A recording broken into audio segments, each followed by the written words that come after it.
तो अभी हम लोग डिस्कशन ये कर रहे थे कि यहाँ जो ये जो चारों फॉर्मूला है, इसमें हम लोग राइट हैंड साइड वैल्यूज को निकालते हैं क्लास में बैठ करके। तो यही सब वैल्यूज हो गया थ्योरेटिकल कॉलिगेटिव प्रॉपर्टीज का, ये चारों वैल्यू है। और लेफ्ट हैंड साइड में है P naught A minus P A by P naught A. P naught ए को एक्सपेरिमेंट से निकाला जा सकता है, पी ए को भी निकालते हैं, तो पी नॉट, तो ये वैल्यू मिल जाएगा। डेल्टा टी भी experiment, delta T F experiment, pi experiment से निकाल लेते हैं। तो ये सब हो गया experimental values of colligative properties, और राइट साइड में हो गया ये सब theoretical values of colligative properties. और ये दोनों वैल्यू कभी इक्वल होता है और कभी इक्वल नहीं होता है। ये दोनों वैल्यू इक्वल कब होता है? For non electrolytes.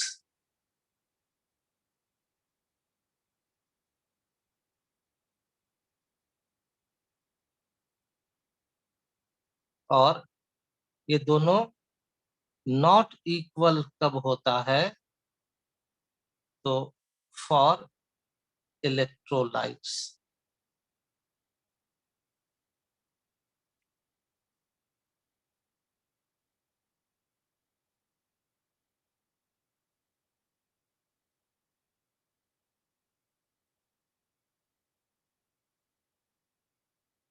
तो इस तरह से मिलने लगा। नॉट इक्वल, तो यही हो गया एबनॉर्मल कॉलिगेटिव प्रॉपर्टी।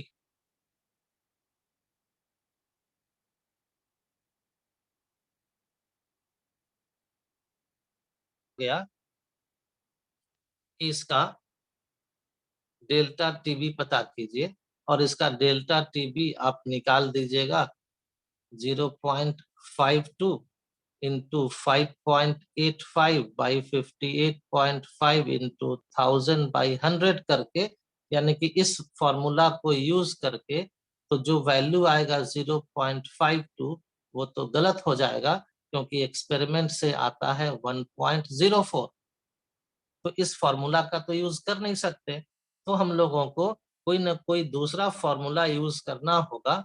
यानी कि ये जो चारों राइट हैंड साइड में टर्म्स है, इस टर्म को चेंज करना पड़ेगा, मॉडिफाई करना पड़ेगा, जिससे क्या हो कि हम लोग इलेक्ट्रोलाइट्स के लिए भी उसका कॉलिगेटिव प्रॉपर्टीज का वैल्यू निकाल सकें, और नॉन इलेक्ट्रोलाइट्स के लिए तो पहले से जानते ही हैं।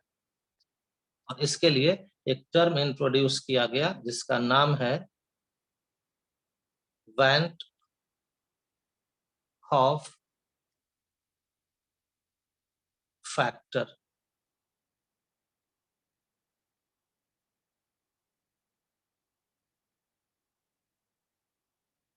When experimental colligative property is not equal to theoretical colligative properties,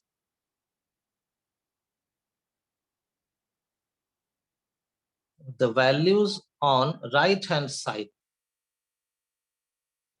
of these equations, these मतलब ये चारों,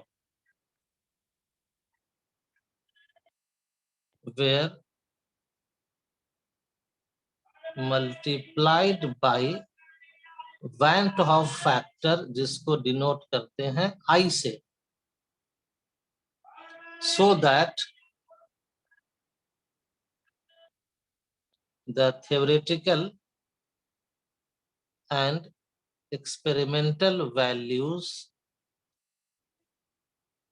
become equal।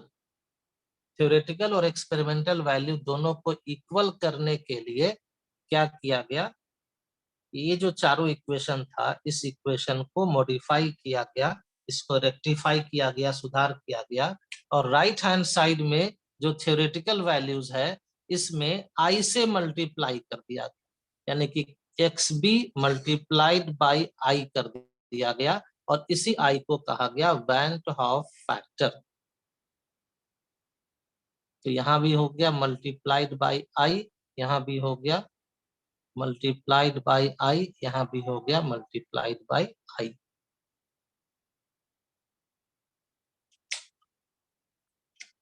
मतलब ये हुआ कि एक्सपेरिमेंटल लेफ्ट हैंड साइड में सब है एक्सपेरिमेंटल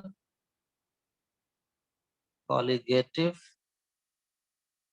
प्रॉपर्टी, और राइट हैंड साइड में है थ्योरेटिकल, तो इसको आई से मल्टीप्लाई करके लिखा गया, तब ये दोनों वैल्यू इक्वल हो गया।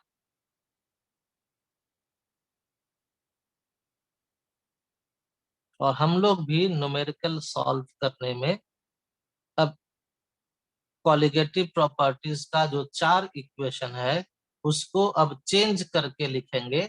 फर्स्ट हो जाएगा आई इंटू एक्स बी, सेकेंड हो जाएगा आई into K B into M, third हो जाएगा आई इंटू के एफ इंटू एम, और फोर्थ हो जाएगा आई इंटू पाई आर टी। जब आई से मल्टीप्लाई कर देते हैं तो अब ये एक्सपेरिमेंटल के बराबर हो जाता है। और इस आई का वैल्यू हम लोग थ्योरेटिकली कैसे पता करेंगे कि किस इलेक्ट्रोलाइट के लिए आई का वैल्यू क्या होगा, NaCl के लिए क्या होगा, CaCl2 के लिए क्या होगा, acetic acid, nitric acid, sulphuric acid, ये सब भी इलेक्ट्रोलाइट है। इन सब के लिए आई का वैल्यूज क्या होगा, तो उसको थ्योरेटिकली भी आप निकाल सकते हैं, और उसको निकाल करके यहाँ इक्वेशन में रख देंगे और फिर कैलकुलेशन करेंगे।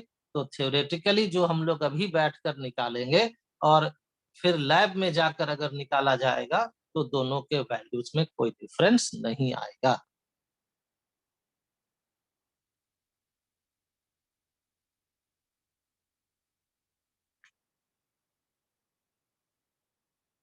हम लोग के सामने एक क्वेश्चन है कि how is value of I, I मतलब van Hoff factor can be known. तो इसका आंसर है आई कैन बी फाउंड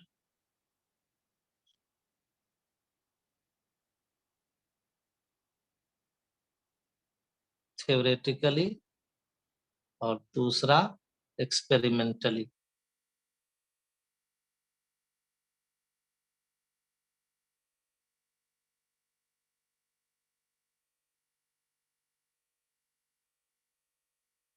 पहले सीख लीजिए कि थ्योरेटिकली आई का वैल्यू कैसे पता करते हैं। तो for non electrolytes, non electrolytes का मतलब विच डू नॉट डिसोसिएट, जैसे urea, glucose. For non electrolytes I is equal to 1। Non electrolytes के लिए आई का वैल्यू 1 होता है। And for electrolytes,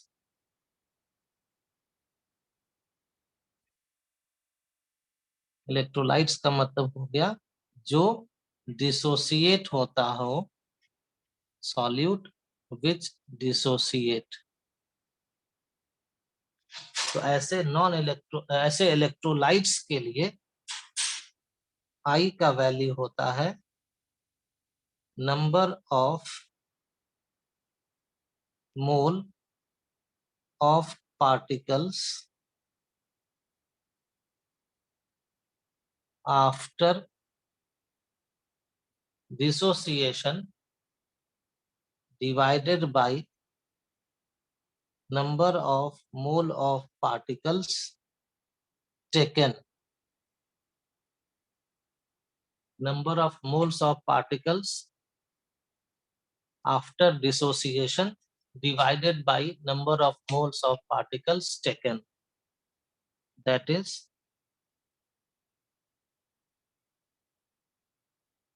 for NaCl. अगर NaCl हम लोग लें तो NaCl वाटर में जाने के बाद Na प्लस और Cl माइनस में टूट जाता है। इसको इधर लिखते हैं यहां से।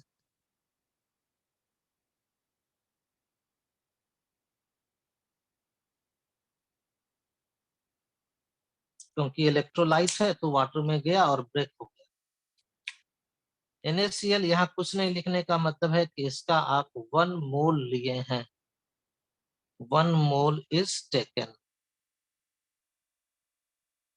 और इससे मिला Na प्लस, यहाँ कुछ नहीं का मतलब 1 है, तो Na प्लस का मिल गया 1 मोल, Cl माइनस का भी मिल गया 1 मोल, तो ये हो गया टोटल 2 मोल आफ्टर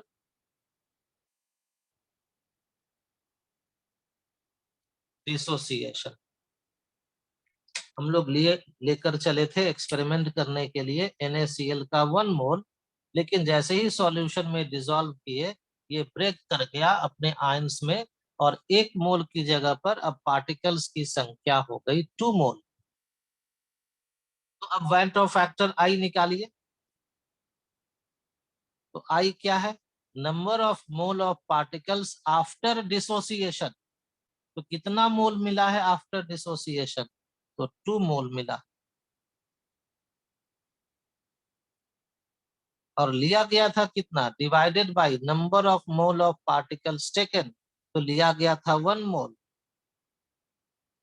ये कैंसिल हो गया, तो I का वैल्यू कितना आ गया? 2। तो NaCl के लिए I का वैल्यू 2 आ गया। इसी तरह से अगर आपको कहा जाए कि CaCl2 के लिए I का वैल्यू निकालिए,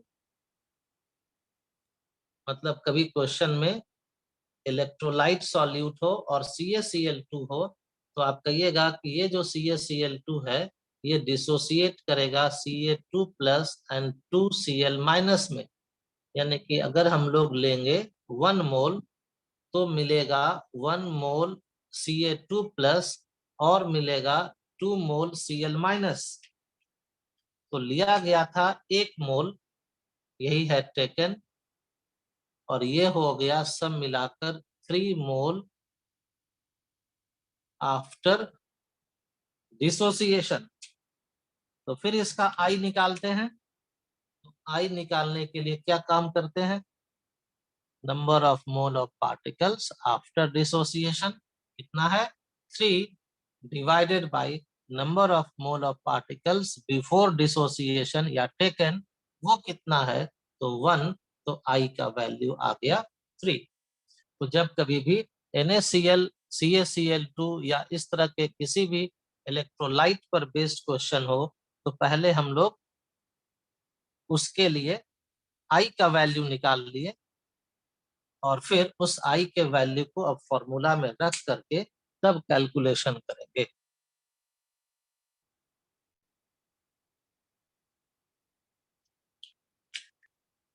अब हम लोग जब वैन ऑफ फैक्टर समझ गए हैं, हम लोग जब ये समझ गए हैं कि इलेक्ट्रोलाइट होता है, तो उसके लिए जब हम लोग कॉलिगेटिव प्रॉपर्टीज का कैलकुलेशन करते हैं तो वैन ऑफ फैक्टर का यूज करते हैं। तो आप यहां से आंसर शुरू कीजिएगा कि since NaCl is electrolyte, therefore इसका I का कैलकुलेशन करना पड़ेगा। Therefore it breaks as follows, ये इस तरह से ब्रेक कर जाता है, और इसलिए I का वैल्यू हो गया 2, जैसा अभी कुछ देर पहले निकाल लिए। तो आप यहाँ से आंसर शुरू करेंगे कि NaCl इलेक्ट्रोलाइट है, इसलिए पहले इसको डिसोसिएट करवाकर I का वैल्यू निकाल लीजिए। और अब हम लोग इक्वेशन यूज करेंगे। Now delta TB equal to I into K B into M. I का यूज करना नहीं भूलेंगे। और फिर आई का वैल्यू आया है 2, उसको रख दीजिए। और के बी का वैल्यू रख दीजिए। मोलैलिटी के लिए जो फॉर्मूला है वो रखिए 5.85 बाई 58।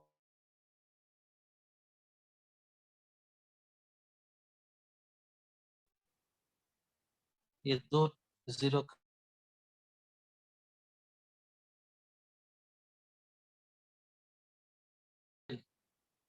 अब जो थ्योरेटिकल वैल्यू इस एक्सपेरिमेंट को लैब में भी करेंगे तो यही value is also found by experiment. यही वैल्यू एक्सपेरिमेंट से भी मिलने लगेगा। तो हम लोग कर देंगे। चलिए, ये जो हुआ, अब हम लोग का आंसर थ्योरेटिकल और एक्सपेरिमेंटल इक्वल हो गया। क्यों इक्वल हो गया? क्योंकि हम लोग आई को यूज करने लगे।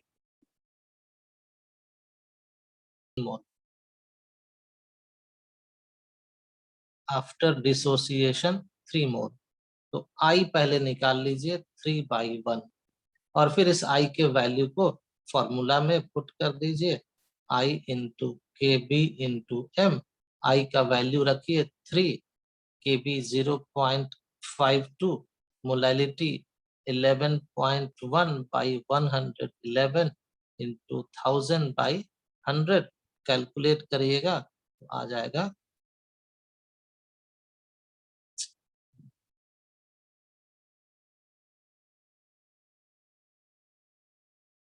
1.56 केल्विन। और यही वैल्यू हम लोगों को एक्सपेरिमेंट से भी मिल जाएगा। तो हम लोग तो जो न्यूमेरिकल बनाएंगे वो तो थ्योरेटिकल ही बनाएंगे, इसलिए उस न्यूमेरिकल को बनाते समय ही फॉर्मूला में आई को यूज कर लेंगे।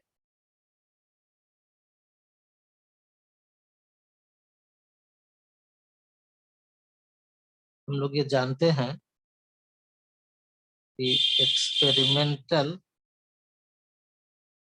Colligative property is equal to I into theoretical colligative property। Therefore, I equal to क्या हो जाएगा? इसी इक्वेशन को रीअरेंज कर दीजिए तो हो जाएगा experimental colligative properties divided by theoretical colligative properties. I को निकालने का ये हम लोगों को एक एक्सपेरिमेंटल मेथड मिल गया कि एक्सपेरिमेंट करके कॉलिगेटिव प्रॉपर्टी निकाल लेंगे और दैट डिवाइडेड बाय कर देंगे थ्योरेटिकल कॉलिगेटिव प्रॉपर्टी। और पहले से भी पढ़ते चले आ रहे हैं कि P naught A minus P A by P naught A equal to X B, delta T B equal to K B into M, delta T F equal to K F into M, और pi equal to M R T. इसमें अभी सीखे थे ये जो values है यही है एक्सपेरिमेंटल कॉलिगेटिव प्रॉपर्टी। और ये जो वैल्यू है, यहाँ जगह छोड़ा हुआ है, भी कुछ लिखना बाकी है वहां पर। ये जो वैल्यू है ये है थ्योरेटिकल कॉलिगेटिव प्रॉपर्टी। और इन दोनों को इक्वेट करते हैं जब इस थ्योरेटिकल को आई से मल्टीप्लाई करते हैं, यानी कि वैन ऑफ फैक्टर से। वही यहां नीचे में भी लिखा हुआ है। लेफ्ट हैंड साइड है experimental colligative property, this is equal to experimental colligative property equal to I into theoretical colligative property. ये सब हो गया theoretical colligative property, this multiplied by i. और इसीलिए आई इक्वल टू क्या कर लिए, experimental colligative property by theoretical colligative property. तो इस बेसिस पर आई का अब 4 इक्वेशन है, तो 4 तरह का फॉर्मूला मिल जाएगा। पहला हो जाएगा i equal to this value P naught A minus P A divided by P naught A whole divided by क्या, एक्स बी। सेकेंड इक्वेशन से i equal to delta TB, delta TB divided by K B into M. Third equation से i equal to delta T F by K F into M. और fourth equation से i equal to pi by M R T. और इन सब में जो numerator term है यही तो है एक्सपेरिमेंटल वैल्यूज। ये है एक्सपेरिमेंटल वैल्यू, ये है एक्सपेरिमेंटल वैल्यू, ये भी है experimental depression of freezing point, और ये है एक्सपेरिमेंटल ऑस्मोटिक प्रेशर। और नीचे में जो टर्म्स है एक्स बी थ्योरेटिकल है, के बी इंटू एम थ्योरेटिकल है। तो इस तरह से ये 4 इक्वेशन है जिसके हेल्प से हम लोग आई के वैल्यूज को निकाल सकते हैं। अभी एक क्वेश्चन बनाते हैं इस पर।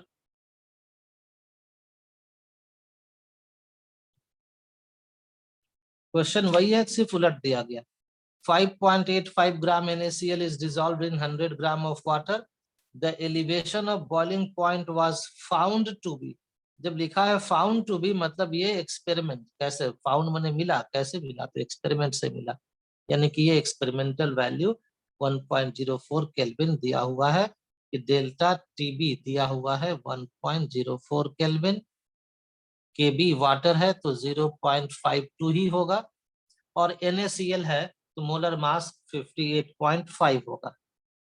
तो आप लिखिए इक्वेशन कि delta TB equal to I into K B into W solute by molar mass of solute into 1000 by weight of solvent. और सारे वैल्यूज को पुट करके कैलकुलेशन कीजिए। डेल्टा टीबी है 1.04 इंटू आई, के बी है 0.52, वेट ऑफ सॉल्यूट है 5.85, molar mass of solute है 58.5, और इधर है 1000 बाई 100। 58.5 से 5.85 से इसको कैंसिल कीजिए 10 टाइम्स, 100 10,000 1000 कैंसिल हो गया, तो बच गया आई इक्वल टू 1.04 बाई 0.52, तो वैल्यू आ गया 2।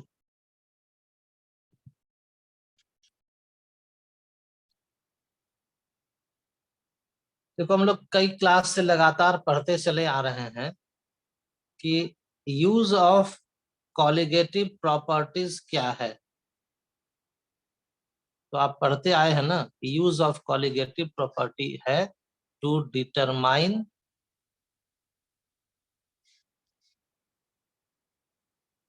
Molar mass of solid by experiment of unknown solute, किसी अननोन सॉल्यूट का मोलर मास को निकालने के लिए हम लोग कॉलिगेटिव प्रॉपर्टीज का यूज करते हैं। तो जैसे अभी आप एक कॉन्सेप्ट सीखे एबनॉर्मल कॉलिगेटिव प्रॉपर्टी, वैसे ही एक कॉन्सेप्ट है एबनॉर्मल मोलर मास। ये क्या होता है? तो ये होता है molar mass calculated theoretically without using Van Hoff factor,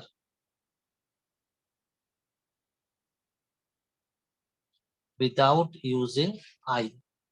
आई को तो बाद में इंट्रोड्यूस किया गया, पहले तो हम लोग नॉन इलेक्ट्रोलाइट्स के लिए पढ़ते थे तो वहां पर आई का यूज नहीं होता था।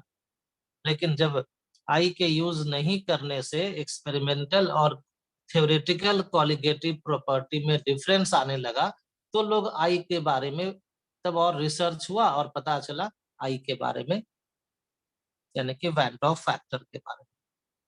तो जब हम लोग बिना वैन डॉर्फ फैक्टर को यूज किए किसी सॉल्यूट का मोलर मास निकालते हैं, और ये कैसा सॉल्यूट होगा? तो ये सॉल्यूट होता है इलेक्ट्रोलाइट्स। तो इलेक्ट्रोलाइट सॉल्यूट का मोलर मास हम लोग बिना आई को यूज किए जब निकाला जाता था, तब उस मोलर मास का वैल्यू जो थ्योरेटिकल आता है वो एक्सपेरिमेंटल के बराबर नहीं आता था। तो ऐसे मोलर मास को नाम दिया गया था एबनॉर्मल मोलर मास।